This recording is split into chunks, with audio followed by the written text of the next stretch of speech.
এক প্লেট বাহারি চিকেন মানেই একটু বাড়তি আনন্দের ছোঁয়া। আলুর রাজা চন্দ্রমুখী আলু আর মুরগির মাংস, এই দুইয়ের মেলবন্ধনে তৈরি করা যায় অমৃততুল্য বাহারি চিকেন। একটু অন্যরকম পদ্ধতিতে এই বাহারি চিকেন রান্নার রেসিপিটি দেখে নি চলো।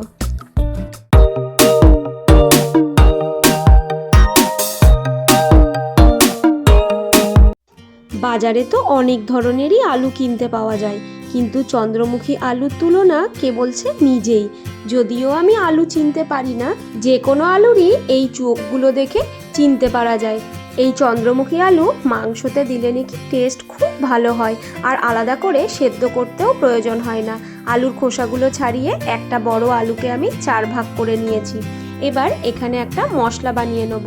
1 চা চামচ জিরে গুঁড়ো, 1 চা চামচ ধনে গুঁড়ো, 1 চা চামচ হলুদ গুঁড়ো, 1 চা চামচ কাশ্মীরি লাল লঙ্কার গুঁড়ো আর 2 চা চামচ লবণ দিয়ে দিলাম। এবার সামান্য একটু জল দিয়ে এটাকে ভালোভাবে গুলে রেখে দেব, এতে মশলার টেস্ট অনেক ভালো হয়। এবার একটা মিক্সির বাটিতে কয়েক টুকরো আদা, 2টো বড় রসুনের কোয়া, 2টো কাঁচা লঙ্কা, লঙ্কাটা নিজেদের স্বাদ অনুযায়ী নেবে, একটা মাঝারি সাইজের পেঁয়াজ আর সামান্য একটু জল দিয়ে মিহি পেস্ট বানিয়ে নেব। এখন আমি গ্যাস জ্বালিয়ে নিচ্ছি। গ্যাসে কড়াই বসিয়ে দিলাম গরম হওয়ার জন্য। কড়াইটা গরম হয়ে গেলে এতে প্রায় 2 কাপ মতো সর্ষের তেল দেবো। পুরো রান্নাটাই আমি সর্ষের তেলে করব। এখানে যেহেতু বাহারি চিকেন রান্না করছি, সেজন্য চিকেনটা একটু অন্যভাবে রান্না করব। চিকেনের পিসগুলো আমি মাঝারি সাইজের কাটিয়েছি। মাংসগুলোকে ভালোভাবে ধুয়ে জল ঝরিয়ে নিয়েছিলাম। কোনো রকম ম্যারিনেট ছাড়াই গরম তেলের মধ্যে মাংসগুলোকে কয়েক মিনিট মতো ভেজে নেব। মেটেটা এখন তুলে রেখে দিলাম, না হলে মাংসগুলো ভাজতে ভাজতে একদমই গলে যাবে। দিয়ে দিচ্ছি 1 টেবিল চামচ লবণ আর 1 চা চামচ হলুদ গুঁড়ো। এবার ভালোভাবে মাংসগুলোকে তেলের মধ্যে ভাজতে থাকবো। প্রায় 5 থেকে 7 মিনিট পর দেখো মাংসটা থেকে কতটা জল ছেড়ে গেছে। গ্যাসের ফ্লেমটাকে আমি একেবারে হাইয়ে রেখেছি। আরও একবার মাংসটাকে আমি নাড়াচাড়া করে নিচ্ছি। দেখো কতটা জল ছেড়েছে, তেলে আর জলে পুরো মিশে গেছে।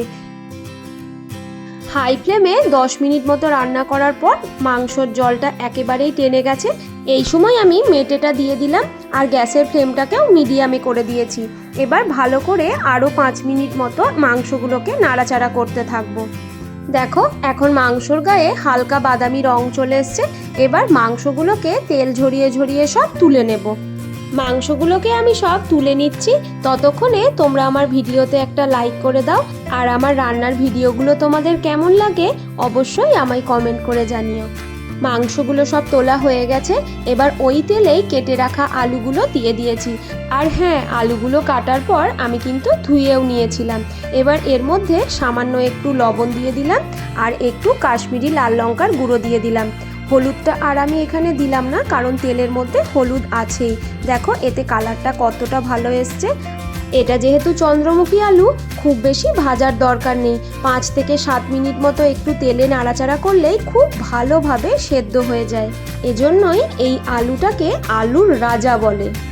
তেল তো গরম হয়েই আছে। ওই তেলে 1 চা চামচ গোটা জিরে ফোড়ন দিলাম, 2টো তেজপাতা ছিঁড়ে দিলাম আর 2টো লবঙ্গ, 2 টুকরো দারচিনি, 2টো এলাচ আর জয়িত্রী দিয়ে দিলাম। এলাচের মুখটা একটু ফাটিয়ে দিলাম যাতে ফ্লেভারটা তেলে ভালোভাবে চলে আসে। এবার কয়েক সেকেন্ড মতো এগুলোকে তেলে নাড়াচাড়া করতে থাকবো। এখন 3টে বড় সাইজের লাচ্ছা করে কেটে রাখা পেঁয়াজ দিয়ে দিলাম। 2টো বড় সাইজের টমেটো কুচি করে রেখেছিলাম, সেটাও দিয়ে দিলাম। এবার পেঁয়াজ আর টমেটোটাকে খুব ভালোভাবে তেলের সাথে ভেজে নিতে হবে। দেখো পেঁয়াজ আর টমেটোটা হাই ফ্লেমে 5 মিনিট মতো ভাজার পরেই বাদামি বর্ণের হয়ে এসছে। এবার আদা, রসুন, পেঁয়াজ আর কাঁচা লঙ্কার পেস্ট এর মধ্যে দিয়ে দিলাম। খুব ভালোভাবে মশলাটাকে কষাতে থাকবো। এবার গুলে রাখা মশলাটাও এর মধ্যে দিয়ে দিলাম। 2টো মাঝারি সাইজের টমেটোর পেস্ট দিয়ে দিলাম। এবার এই সমস্ত উপকরণ খুব ভালোভাবে কষাতে থাকবো। আর গ্যাসের ফ্লেমটা এখন আমি মিডিয়ামেই করে দিয়েছি। এখন মশলা কষানোর এত সুন্দর একটা গন্ধ বেরিয়েছে। দেখো মশলাটা থেকে তেল ছাড়তে শুরু করে দিয়েছে। এবার ভেজে রাখা মাংস আলু এর মধ্যে দিয়ে দেব। মাংস আর আলু আগে থেকেই 50% মতো সেদ্ধ হয়ে গেছে। এবার মশলার সাথে মাংসটাকে খুব ভালোভাবে কষাতে থাকবো।